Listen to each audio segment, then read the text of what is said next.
चलिए शुरू करते हैं रियल गैस का अगला part. Next part of real gas. Last part में मैंने आपको कुछ चीजें याद करने को कही थी, उम्मीद है आपने याद कर ली होंगी। अब पहले इस टेबल को देखना, उधर बाद में आएंगे अपन, पहले इधर देखिएगा। जो अपनों ने याद किया ये एक प्रकार से हमने सारे उपस्थित क्वेश्चनों को के सॉल्यूशन को एक प्रकार से हमने बोर्ड पे लिखा है। मेरी बातों को गौर से सुनना और ये ऐसे कैसे याद करना।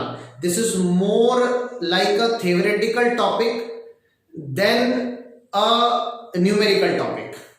तो इसमें आपको ये थ्योरी है, इसको ऐसे समझ लें अभी जो मैं आपसे कहूंगा, और ये आपको जितनी अच्छे से रटी हुई होगी, जितने अच्छे से याद होगी, उतने फटाफट क्वेश्चन आपसे सॉल्व होंगे। और इसी को अच्छे से याद करने को कंसेप्ट कहेंगे।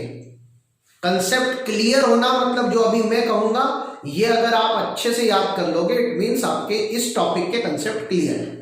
ठीक है, बायो वाले इसको ऐसे समझ सकते हैं कि ये वाला portion is more like biology. तो जैसे बायोलॉजी में अपन चीजें याद करके और उसे अप्लाई करते हैं, वैसे ही यहां करना है। तो जरा गौर से सुनिएगा, शुरू करते हैं। अपन तीनों एक साथ देखेंगे, इसलिए मैंने एक साथ लिखा हुआ है, जरा गौर से सुनना। आइडियल गैस और नॉन आइडियल गैस। किस गैस को आइडियल गैस कहते हैं? जिसका Z1 होता है। किस गैस को नॉन आइडियल गैस कहते हैं? जिसका Z नॉट इक्वल टू 1 होता है। ये इक्वल को काट दिया, नॉट इक्वल टू 1। ऐसे क्वेश्चन पूछते हैं आपसे कि विच of the for ideal gas the value of Z is, तो आंसर होगा 1। ठीक है, अब अगर Z 1 के बराबर नहीं है तो या तो 1 से बड़ा होगा या 1 से छोटा होगा। 1 है तो गैस आइडियल है, 1 नहीं है तो आइडियल नहीं है। आइडियल नहीं है यानी आइडियलिटी से डिविएट कर गई, यानी नॉन आइडियल है। अब 1 नहीं है तो या तो 1 से बड़ा होगा। तो अगर Z 1 से बड़ा है तो हम कहते हैं gas shows positive deviation from ideality. और अगर 1 से छोटा है Z तो हम कहते हैं gas shows negative deviation from ideality. ठीक है, अब आइडियल गैस के लिए जो वंडरवॉल कांस्टेंट A और B होते हैं, ये दोनों 0 होते हैं, क्योंकि इसमें कोई करेक्शन टर्म लगाना ही नहीं है। हालांकि ये मैं नहीं भी लिखता तो कोई फर्क नहीं पड़ता, लेकिन मैंने एक सिंक्रोनाइजेशन बिठाने के लिए लिख दिया। आइडियल गैस का A और B से कोई लेना देना है ही नहीं। ठीक है, आइडियल गैस इक्वेशन तो PV बराबर nRT है, खेल खत्म।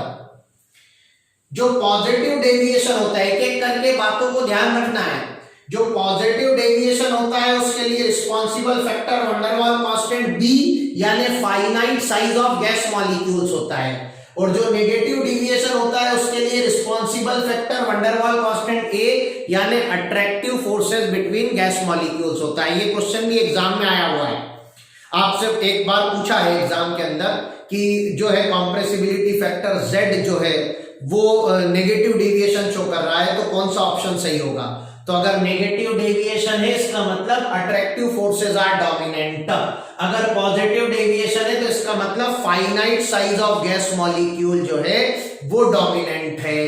बी यानी बी वाली जो टर्म आई वो NB से आई। NB क्या था? Correction term for finite size of gas molecule van der Waals equation में। A जो आया वो कहां से आया? वो AN² वंडरवॉल इक्वेशन की जो टर्म थी वो क्या थी? वो थी correction term for attractive forces between gas molecules. ठीक है, तो ये माइंड में बिल्कुल सेट रखना कि पॉजिटिव डेविएशन के लिए रिस्पॉन्सिबल फैक्टर B है और नेगेटिव डेविएशन के लिए रिस्पॉन्सिबल फैक्टर A है। ये सारी चीजें अपन डिराइव करके पता कर सकते हैं, लेकिन अभी हमारे पास वो वक्त नहीं है। तो जो अल्टीमेटली हमें याद होना चाहिए वो बात मैं आपसे कर रहा हूं, जिससे आपसे क्वेश्चन सॉल्व हो जाए। That's it. अब आइडियल गैस है तो मॉलिक्यूल के बीच में कोई फोर्स नहीं लगता, और मॉलिक्यूल के बीच में कोई फोर्स नहीं लगता तो उसका लिक्विफिकेशन इम्पॉसिबल है। आइडियल गैस के मॉलिक्यूल के बीच में कोई फोर्स नहीं लगता, इसलिए आइडियल गैस का लिक्विफिकेशन यानी आइडियल गैस को लिक्विफाई कर पाना संभव है ही नहीं। नॉन आइडियल गैस जो है उसमें अगर पॉजिटिव डेविएशन है, इसका मतलब रिपल्सिव फोर्सेस डोमिनेंट है, और रिपल्सिव फोर्सेस डोमिनेंट है मतलब लिक्विफेक्शन डिफिकल्ट है, क्योंकि रिपल्सिव फोर्स डोमिनेंट है तो दूर दूर जाना चाहेंगे, तो उनको लिक्विफाई करना मुश्किल होगा। अगर नेगेटिव डेविएशन है तो रिस्पॉन्सिबल फैक्टर अट्रैक्टिव फोर्सेज यानी वंडरवाल कांस्टेंट ए है, मतलब अट्रैक्टिव फोर्सेज डोमिनेंट है, और अट्रैक्टिव फोर्सेस डोमिनेंट है तो एक दूसरे को अट्रैक्ट कर रहे हैं, तो लिक्विफेक्शन आसान है। तो positive deviation liquefaction is difficult, negative deviation liquefaction is easy. ठीक है, अगर आइडियल गैस इक्वेशन है तो हमने पढ़ रखा है मोल में कि आइडियल गैस के लिए V बार मतलब मोलर वॉल्यूम यानी एक मोल गैस का वॉल्यूम। तो आइडियल गैस का मोलर वॉल्यूम यानी आइडियल गैस के एक मोल का वॉल्यूम NTP पर 22.4 लीटर होता है। अगर गैस पॉजिटिव डेविएशन शो करती है तो रिपल्सिव फोर्सेस डोमिनेंट होता है, तो मॉलिक्यूल दूर दूर चले जाते हैं। तो जो NTP पर मोलर वॉल्यूम को V बार या VM कुछ भी लिख सकते हैं, तो जो NTP पे मोलर वॉल्यूम है वो आइडियल गैस के मोलर वॉल्यूम 22.4 लीटर से ज्यादा हो जाता है, क्योंकि रिपल्सिव फोर्स डोमिनेंट है, दूर दूर चले गए। अगर नेगेटिव डेविएशन है तो अट्रैक्टिव फोर्सेस डोमिनेंट है, तो मॉलिक्यूल पास पास आ जाएंगे, तो NTP पर जो मोलर वॉल्यूम होगा ऐसी गैस का जो नेगेटिव डेविएशन शो कर रही है वो आइडियल गैस के मोलर वॉल्यूम 22.4 लीटर से कम हो जाएगा। अगर रिपल्सिव फोर्स डोमिनेंट है तो पास पास लाना, दबाना मुश्किल है, तो gas is less compressible than what ideal gas. और अगर अट्रैक्टिव फोर्स डोमिनेंट है तो दबाना, पास पास लाना, कंप्रेस करना आसान है, तो gas is more compressible as compare to what ideal gas. ठीक है, ये तो आइडियल गैस ही है, तो इस पर आइडियल गैस इक्वेशन PV बराबर nRT ही लगेगी।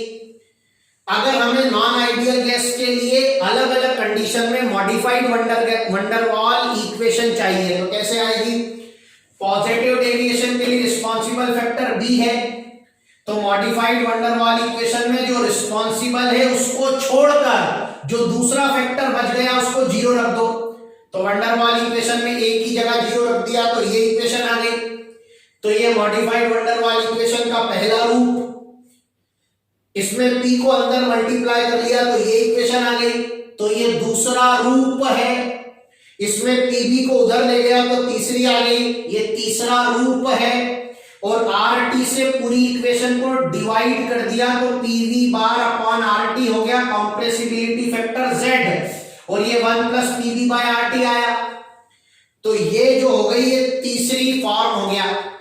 तो जब भी आपको पॉजिटिव डेविएशन की कंडीशन होगी तो आपको क्वेश्चन में जो इक्वेशन दी होगी वो इन चारों में से कोई भी एक दी होगी, तो आप चारों में से एक पहचानना सीखना।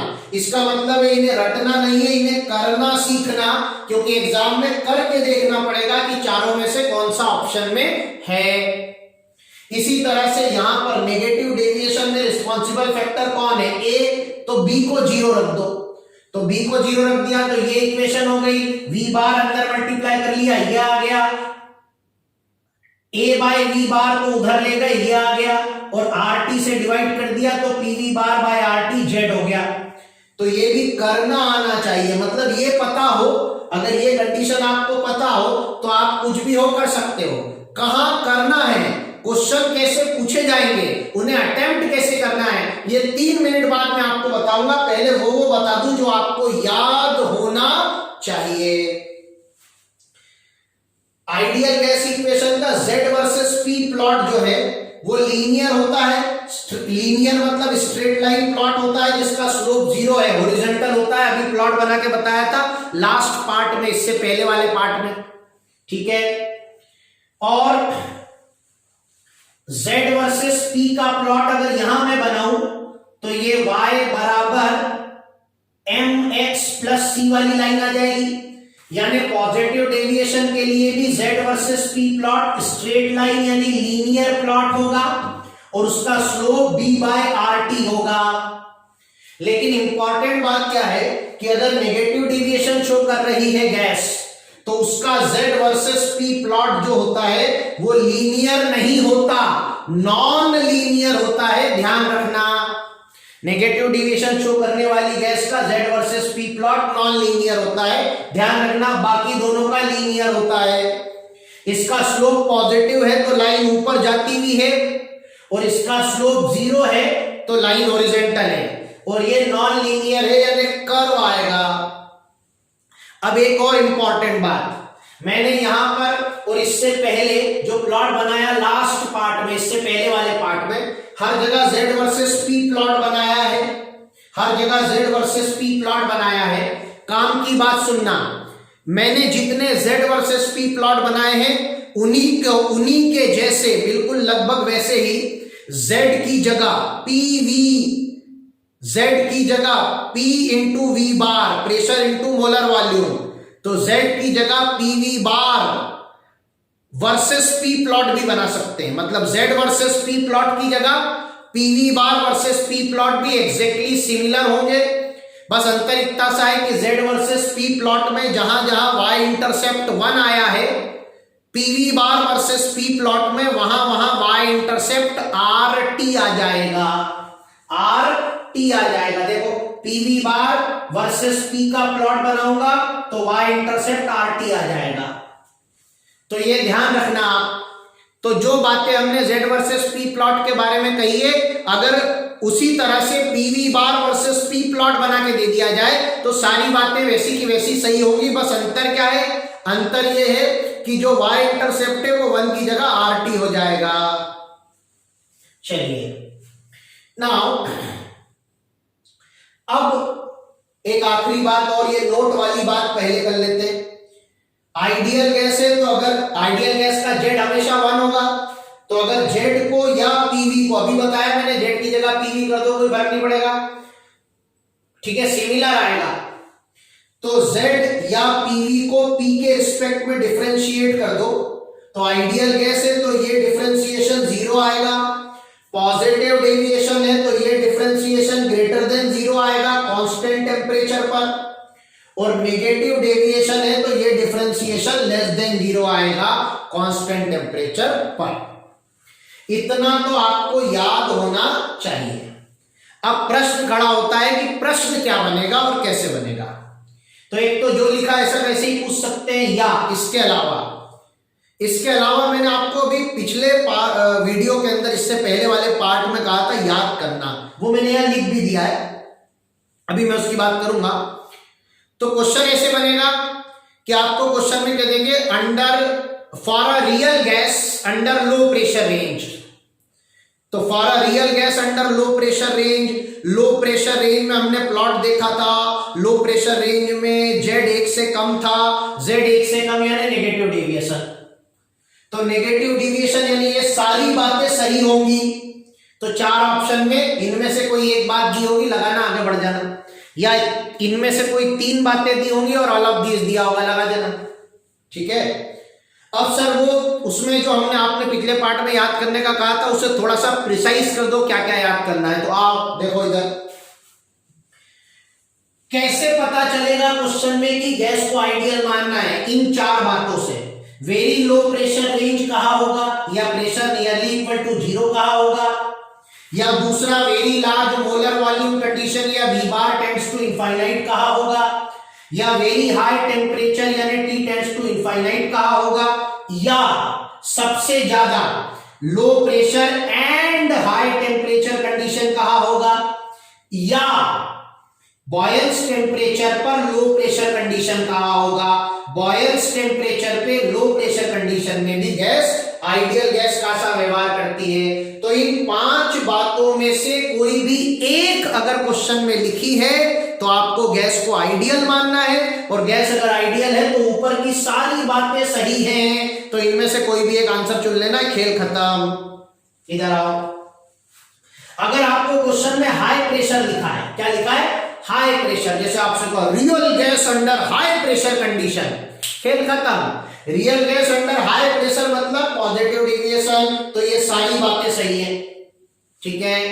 या अगर स्पेसिफिकली, कान खोल के सुनना, स्पेसिफिकली हाइड्रोजन हीलियम का नाम दिया है क्वेश्चन में और लो या मॉडरेट प्रेशर रेंज कहा है, स्पेसिफिकली हाइड्रोजन और हीलियम का नाम दिया है और लो और मॉडरेट प्रेशर रेंज दिया है, तो भी पॉजिटिव डिविएशन होगा और ये सारी बातें सही होंगी। और आखिरी, अगर क्वेश्चन में लो प्रेशर कहा या मॉडरेट प्रेशर कहा और किसी भी गैस का नाम नहीं लिया, तो आपको हाइड्रोजन हीलियम कभी भी नहीं सोचना है। ये केवल तब सोचना है जब क्वेश्चन में इनका नाम लिया हो या इसको लिख के दिया हो। नहीं तो सिर्फ लो प्रेशर कहा या मॉडरेट प्रेशर कहा तो नेगेटिव डिविएशन होगा, और नेगेटिव डिविएशन है तो ये सारी बातें सही होंगी। तो ऐसे आप अगर इन्हें ढंग से याद कर ले तो कोई भी क्वेश्चन सॉल्व कर लेंगे। अच्छा, क्वेश्चन में उल्टी खिचड़ी भी पकाते हैं। जैसे ऐसे क्वेश्चन भी आया हुआ है कि for a gas molar volume at NTP is less than 22.4 litre, then which of the following is correct. तो molar volume of ideal gas अगर 22.4 लीटर से कम है तो नेगेटिव डिविएशन है, नेगेटिव डिविएशन है तो ये सारी बातें सही हैं। तो इनमें से जो ऑप्शन में हो वो लगा देना, खेल खत्म। ठीक है, तो इस तरह से आपको जो जिसको समाज कंसेप्चुअल क्वेश्चंस कहता है वो रियल गैस पे बनते हैं। अगर आप इतना ढंग से याद कर लो और मेरी इन बातों को गौर से सुन लो तो इस टॉपिक पर आने वाले 100% क्वेश्चन आप सही सॉल्व करोगे। आगे बढ़ाते हैं। Now critical condition. Critical condition जो होती है, ऐसी कंडीशन को कहा जाता है जिस कंडीशन पर लिक्विड और वेपर के बीच की जो फेज बाउंड्री होती है वो वैनिश हो जाती है। यानी ये दिखना बंद हो जाता है कि कहां तक लिक्विड है कहां तक वेपर है। यानी बीकर में, कंटेनर में लिक्विड भी होता है, वेपर भी होता है, पर दिखता नहीं है कि कितना कहां वेपर है और कहां लिक्विड है। जैसे सामान्यतः आप एक बॉटल में आधा पानी भरो तो दिखता है कि कहां तक पानी है यानी कहां तक लिक्विड है और उसके ऊपर कहां वेपर है। लेकिन क्रिटिकल कंडीशन में ऐसा दिखना बंद हो जाता है। इसी को कहते हैं फेस बाउंड्री गेट वेनिशेस। और ऐसा क्यों होता है? ऐसा इसलिए होता है क्योंकि क्रिटिकल कंडीशन पर लिक्विड स्टेट में सब्सटेंस की डेंसिटी और वेपर स्टेट में उसी सब्सटेंस की डेंसिटी बराबर हो जाती है। यानी under critical condition density of substance in its liquid and vapour state becomes equal. तो वेपर और लिक्विड एक दूसरे में इंटरमिंगल कर जाते हैं, मिक्स कर जाते हैं, तो फेस बाउंड्री वेनिश हो जाती है। ये क्रिटिकल कंडीशन जिस प्रेशर और टेम्परेचर की कंडीशन पर आती है, उस प्रेशर और टेम्परेचर की कंडीशन का अगर प्लॉट बनाया जाए तो उस प्लॉट में जो वो पॉइंट होता है उस पॉइंट को कैपिटल सी लिखकर रिप्रेजेंट करते हैं, उसे क्रिटिकल पॉइंट कहते हैं। और उस वो जो क्रिटिकल पॉइंट होता है वो पॉइंट ऑफ इन्फ्लेक्शन होता है, यानी नीदर मिनिमा नॉर मैक्सिमा होता है। वो पॉइंट ऑफ इन्फ्लेक्शन होने का मतलब है कि उस पॉइंट पर अगर आप प्रेशर को मोलर वॉल्यूम के रिस्पेक्ट में डिफरेंशिएट करो तो पहला डेरिवेटिव भी 0 आता है और दूसरा डेरिवेटिव भी 0 आता है। ठीक है, तो ये ध्यान रखना, under critical condition dp by dv bar is 0 and d2p by dv bar 2 is also 0। ठीक है, क्रिटिकल कंडीशन में जो टेम्परेचर होता है उसे क्रिटिकल टेम्परेचर कहते हैं। क्रिटिकल टेम्परेचर की डेफिनेशन होती है it is the minimum temperature above which liquefaction of gas is impossible. लेकिन ये केवल रियल गैस के लिए है डेफिनेशन। आइडियल गैस का तो कभी भी लिक्विफेक्शन संभव नहीं होता। उसका कारण यह है कि उसमें आइडियल गैस के मॉलिक्यूल के बीच में इंटरमॉलिक्यूलर फोर्सेस नहीं लगते, वो एक अलग घटना है। ये बात हो रही है रियल गैस की। तो critical temperature is the minimum temperature above which gas can't be liquefied. इसका मतलब क्रिटिकल टेम्परेचर पर लिक्विफेक्शन हो सकता है, हाँ। क्रिटिकल टेम्परेचर से कम टेम्परेचर पे लिक्विफेक्शन हो सकता है, हाँ। पर क्रिटिकल टेम्परेचर से ज्यादा पर लिक्विफेक्शन संभव नहीं है। ठीक है, इससे एक और बात पता लगती है कि क्रिटिकल टेम्परेचर जितना ज्यादा लिक्विफेक्शन उतना आसान, क्योंकि उतने ज्यादा टेम्परेचर तक लिक्विफेक्शन संभव है। और ये ज्यादा करेक्ट स्टेटमेंट है। याद करिए, मैंने आपको पहले पार्ट में, रियल गैस के पहले पार्ट में बताया था कि अगर 4 गैसों का वंडरवाल कांस्टेंट A दे रखा है और पूछा है किसका लिक्विफेक्शन सबसे आसान है, तो जिसका वंडरवाल कांस्टेंट कांस्टेंट ए सबसे ज्यादा, उसका लिक्विफिकेशन सबसे आसान। लेकिन ये केवल तब करेंगे जब क्वेश्चन में सिर्फ ए दे रखा हो। अगर क्वेश्चन में ए और बी दोनों दे रखे हैं, ए और बी दोनों दे रखे हैं, तो आप ए बाय बी रेशो निकालोगे। ए बाय बी रेशो ज्यादा तो क्रिटिकल टेम्परेचर ज्यादा, और जिसका क्रिटिकल टेम्परेचर सबसे ज्यादा उसका लिक्विफिकेशन सबसे आसान। यानी greater is critical temperature, easier is the liquefaction.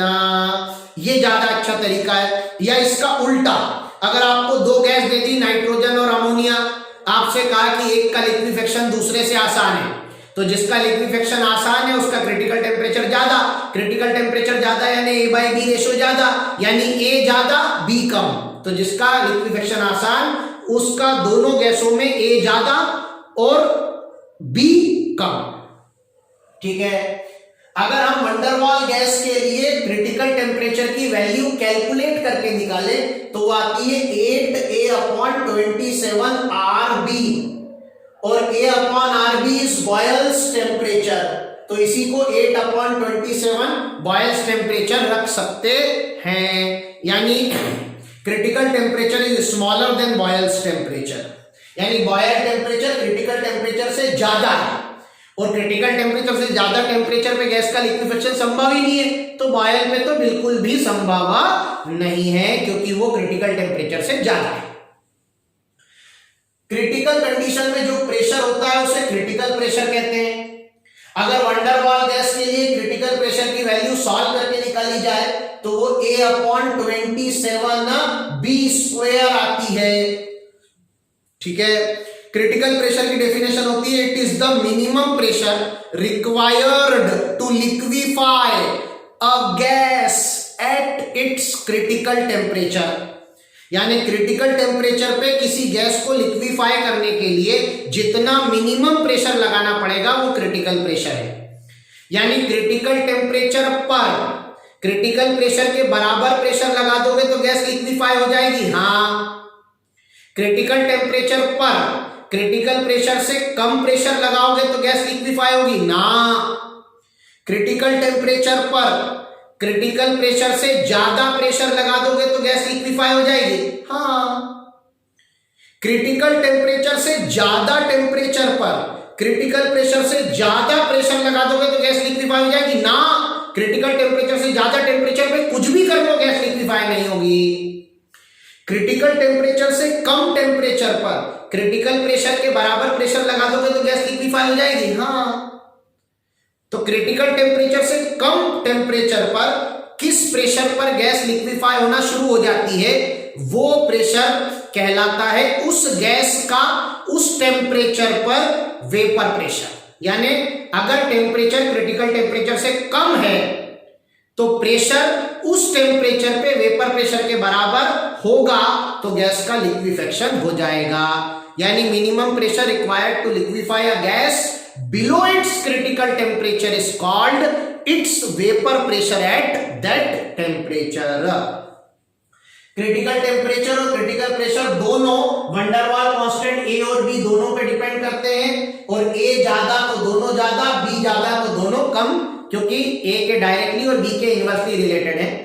और ए और B only depends on nature of gas, तो critical temperature also only depends on nature of gas. In fact critical condition, critical temperature, critical pressure, critical volume, इन्हीं की सहायता से experimentally हम van der Waals constant ए और B की वैल्यू निकालते हैं। और ये जो क्रिटिकल कांस्टेंट्स होते हैं टीसी, पीसी, वीसी, ये जो होते हैं ये सिर्फ ओनली गैस के नेचर पे डिपेंड करते हैं, इसीलिए वंडरवाल कांस्टेंट भी सिर्फ गैस के नेचर पे डिपेंड करते हैं। अगला होता है क्रिटिकल वॉल्यूम।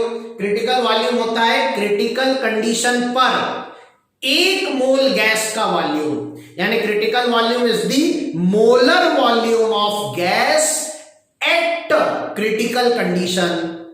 और ये आता है वंडरवाल गैस के लिए सॉल्व करने पे आता है 3B, 3 times of van der Waals constant B। यानी ये जो क्रिटिकल वॉल्यूम है ये वंडरवाल कांस्टेंट A पे डिपेंड नहीं करता, सिर्फ B पे डिपेंड करता है। और इन जनरल अगर हम इसकी वैल्यू निकालना चाहें तो ये होता है molar mass divided by density in liquid state और डेंसिटी इन वेपर स्टेट, क्योंकि दोनों क्रिटिकल कंडीशन में सेम होती है। Eight critical condition, eight critical condition, और ये दोनों क्रिटिकल कंडीशन में सेम होती है, तो दोनों में से कोई भी एक दी हो, मोलर मास से उसे डिवाइड कर दो तो क्रिटिकल वॉल्यूम आ जाएगा, या अगर बी दे रखा हो तो भी क्रिटिकल वॉल्यूम आ जाएगा, और अगर क्रिटिकल वॉल्यूम दे रखा हो तो बी आ जाएगा।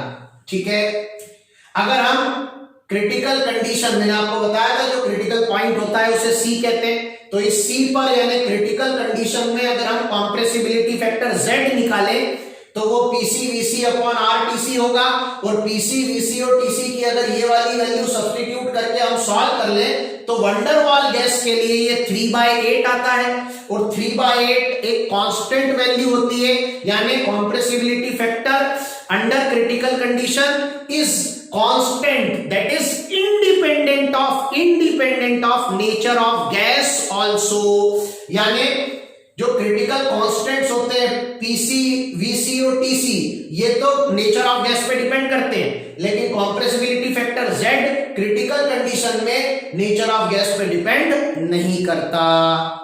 यहां तक तो हमारे सिलेबस में अच्छे से है। इसके अलावा कुछ इक्का दुक्का बातें हैं जो हमारे सिलेबस की पेरीफेरी में है, पेरीफेरी पे है, जनरली हमारी एग्जाम में नहीं के बराबर, मतलब मैं I am talking about NEET and JEE mains में लगभग इतना ही, जितना मैंने अभी तक बोल दिया इतना ही गैसियस स्टेट के बारे में जनरली पूछा जाता है। इक्का दुक्का छोटी छोटी चीजें हैं जो पेरीफेरी पे हैं, जो जनरली पूछना नीट या जेईई मेंस पसंद नहीं करता, लेकिन वो पुरानी जेईई एडवांस में आए हुए क्वेश्चन है कुछ, तो अगर वहां से चोर के पूछे तो शायद पूछ सकता है, इसलिए इक्का दुक्का बातें सुन लेते हैं और उनको ध्यान रख लेते हैं। इनके बारे में ज्यादा बात नहीं करेंगे क्योंकि हमारे सिलेबस में ज्यादा काम का नहीं है। एक है, एक वीरियल इक्वेशन होती है जो इस रूप में लिखी हुई इक्वेशन होती है। वो क्या होती है? वो ऐसी इक्वेशन होती है, कोई भी इक्वेशन को ऐसे लिख दो 1 प्लस कोई capital B upon molar volume V bar plus capital C upon molar volume V bar का square plus dot dot dot, इस तरह से लिखी हुई किसी भी इक्वेशन को वीरियल फॉर्म कहते हैं। अगर हम वंडरवाल इक्वेशन को वीरियल फॉर्म में डिड्यूस करें, यानी हम सॉल्व करके वंडरवाल इक्वेशन का वीरियल फॉर्म बनाएं, तो वो ऐसा दिखेगा। तो ये डायरेक्टली अपने को याद होना चाहिए, बहुत आसान है, इसमें दम वाली कोई बात नहीं है। 1 plus B minus A upon R T into 1 upon V bar plus B, बस इतना ही याद करना है। इसके बाद तो B square upon V bar square, B cube upon V bar cube plus B की पावर 4 अपॉन वी बार की पावर 4 डॉट डॉट डॉट, ऐसे हो जाएगा। वी बार के साथ वाला सेकंड वीरियल कोएफिशिएंट कहलाता है बी, जो मैं आपको पहले वाले पार्ट के वीडियो में भी बता चुका हूं। तो ये वंडरवाल सेकंड वीरियल कोएफिशिएंट है बी, क्योंकि ये पहली टर्म ये सेकंड टर्म, तो सेकंड वीरियल कोएफिशिएंट ये B minus A upon R T है, और इसकी यूनिट जो है वो वी बार की यूनिट यानी लीटर पर मोल होती है। ये जो है वी बार स्क्वायर के साथ वाला बी स्क्वायर, ये थर्ड वीरियल कोएफिशिएंट होता है, इसे कैपिटल सी कहते हैं। इसकी यूनिट इसके समान होती है, तो सी की यूनिट लीटर पर मोल का होल स्क्वायर होगी। ऐसे ही फोर्थ वीरियल कोएफिशिएंट कैपिटल डी, वो होगा बी क्यूब, और उसकी यूनिट लीटर पर मोल का क्यूब होगा। एक तो इतना पता होना चाहिए कि क्या क्या होते हैं। वंडरवाल इक्वेशन को ऐसे लिखो तो कैसे आती है। इसमें जो एग्जाम में क्वेश्चन आया हुआ है वो ये है कि वंडरवाल इक्वेशन को अगर वीरियल फॉर्म में लिखो तो सेकंड वीरियल कोएफिशिएंट क्या आएगा, तो वो आएगा B minus A upon R T. इसके अलावा एक आखिरी चीज और पता होना चाहिए इसके बारे में, वो ये कि वंडरवाल कांस्टेंट छोटा ए और छोटा B only depends on nature of gas, लेकिन वीरियल कोएफिशिएंट बड़ा बी बड़ा सी बड़ा D dot dot dot depends on nature of gas and temperature both, depends on nature of gas and temperature both. तो van der Waals constant only depends on nature of gas, virial coefficients depends on nature of gas and temperature both. तो इतना आपको वीरियल form के बारे में आना चाहिए। और एक आखिरी है रिड्यूस्ड पैरामीटर्स। ये रिड्यूस्ड पैरामीटर्स इसलिए बनाए गए क्योंकि जो वंडरवाल इक्वेशन या दूसरी रियल गैस की इक्वेशन है वो गैस के नेचर पे डिपेंड करती है, तो हमें एक ऐसी रियल गैस की इक्वेशन चाहिए थी जो independent of nature of gas हो। उसके लिए हमने रिड्यूस पैरामीटर डिफाइन किए, इतना जानना पर्याप्त है। वो जो रिड्यूस पैरामीटर्स की सहायता से जो इक्वेशन बनती है उस इक्वेशन को लॉ ऑफ करस्पॉन्डिंग स्टेट कहते हैं। आखिरी में मैं आपको बता दूंगा वो इक्वेशन कैसी बनती है, वो आपको हर बुक में लिखी हुई मिल जाएगी और आपको क्लास नोट्स में भी लिखी हुई बाकायदा मिल जाएगी। तो आपको वो खुद डिराइव कर लेना है, क्योंकि उस 2 मिनट के लिए हम इसे एक्सटेंड नहीं करेंगे। इस बात को यहाँ पूरा करने के बाद हम इस वीडियो को, इस चैप्टर को यहाँ समाप्त कर देंगे। एक लॉ ऑफ करस्पॉन्डिंग स्टेट की इक्वेशन जो है उसे मैं मुंह से बोल दूंगा कि कैसे निकालते हैं, आपको वो खुद करना होगा और अपने क्लास नोट्स में उसे देखना होगा। अभी मैं इसे बोल के खत्म करता हूं। रिड्यूस पैरामीटर 3 होते हैं, रिड्यूस टेम्परेचर, रिड्यूस प्रेशर और रिड्यूस वॉल्यूम। रिड्यूस प्रेशर को T, रिड्यूस टेम्परेचर को T के चरणों में R, रिड्यूस प्रेशर को P के चरणों में R और रिड्यूस वॉल्यूम को V के चरणों में R कहते हैं। रिड्यूस्ड टेम्परेचर होता है temperature upon critical temperature, reduce pressure होता है प्रेशर अपॉन क्रिटिकल प्रेशर, लेकिन reduced volume volume upon critical volume नहीं होता, वो molar volume upon critical volume होता है, क्योंकि क्रिटिकल वॉल्यूम अपने आप में मोलर वॉल्यूम होता है अंडर क्रिटिकल कंडीशन। तो ध्यान रखना, critical temperature T by Tc, critical pressure P by Pc, critical volume V bar by Vc या Vm बाई Vc, यानी मोलर वॉल्यूम बाय Vc। ठीक है, अब जो वंडरवॉल इक्वेशन है ना, उस वंडरवॉल इक्वेशन में आप P की जगह पे PrPc रख दो, T की जगह पे TrTc रख दो और V बार की जगह पे VrVc रख दो। फिर आप क्या करो, Tc की ये वैल्यू सब्स्टिट्यूट कर दो, Pc की ये वैल्यू सब्स्टिट्यूट कर दो और Vc की ये वैल्यू सब्स्टिट्यूट कर दो और उसे आप सॉल्व करो, सिंप्लीफाई करो, तो सब जगह से वंडरवॉल कांस्टेंट A और B कट जाएंगे और एक खूबसूरत सी दिखने वाली इक्वेशन जिसमें वंडरवॉल कांस्टेंट A और B प्रेजेंट नहीं होंगे, PR, VR और TR की टर्म में आ जाएगी, उसी को लॉ ऑफ करस्पॉन्डिंग स्टेट कहते हैं। उम्मीद है वो आप आसानी से निकाल लेंगे। इस पर एक न्यूमेरिकल भी बाजार में उपलब्ध है, वो भी बता देता हूं। अगर हम PR, VR और TR इस रेशो को सॉल्व करके निकालें तो ये आता है Z अपॉन, मतलब compressibility factor Z upon compressibility factor Z eight critical condition, और ये 3/8 होता है तो इसकी वैल्यू यहां रख दी, तो ये 8Z/3 आ जाता है और Z होगा PV बार अपॉन RT। ठीक है, तो क्वेश्चन कैसे बनता है, इस रेशो की वैल्यू दे देते हैं, यानी 8PV बार अपॉन 3RT पूरे की वैल्यू दे दी, तो जो वैल्यू दी वो इसके बराबर में रख देंगे, जो वैल्यू दी वो यहां रख देंगे। ठीक है, प्रेशर दे देंगे, टेम्परेचर दे देंगे, R की वैल्यू अगर दी हो तो ठीक, नहीं तो यूनिट के हिसाब से आप रख देना, यूनिट का ध्यान रखना बस R की वैल्यू रखते समय, तो V बार आ जाएगा। अब V बार 1 मोल का वॉल्यूम होगा, ध्यान रखना, अगर क्वेश्चन में 1 मोल का वॉल्यूम ही पूछा है तो यही आंसर होगा, और आधा मोल का वॉल्यूम पूछा है तो आंसर इसका आधा होगा।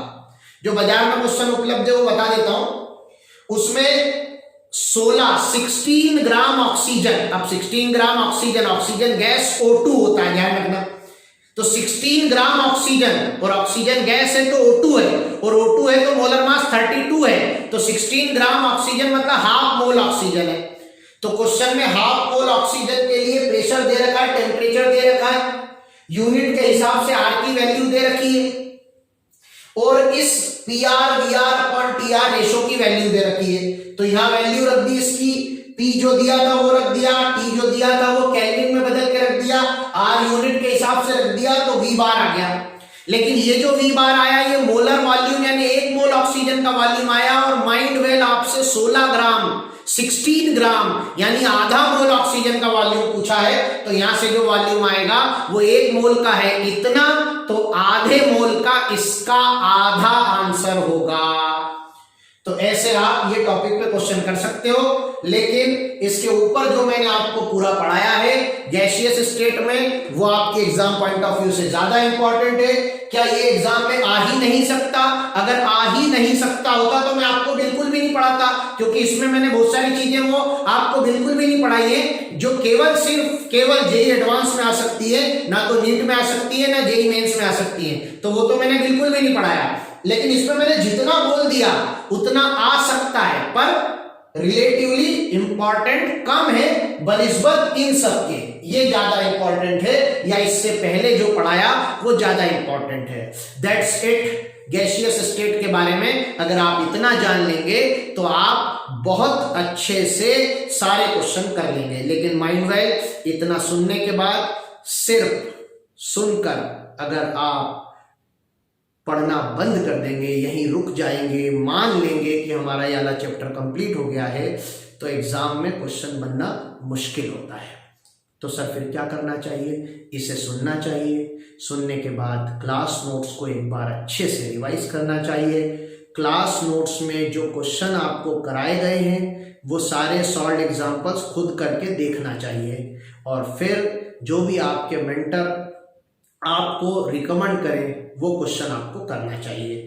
इधर आप क्रॉप बुक कर सकते हैं जो आपको एलन से मिली हुई है, रिवीजन की बुक, या आप ओल्ड एग्जाम में आए हुए क्वेश्चन कर सकते हैं, या आप मॉड्यूल की एक्सरसाइज 1 कर सकते हैं, या आपको किसी टीचर ने, आपके मेंटर ने कोई एडिशनल क्वेश्चन रिकमेंड करे हैं तो आप वो कर सकते हैं। और ये आपको हर चैप्टर सुनने के बाद करना चाहिए, हर चैप्टर, है ना।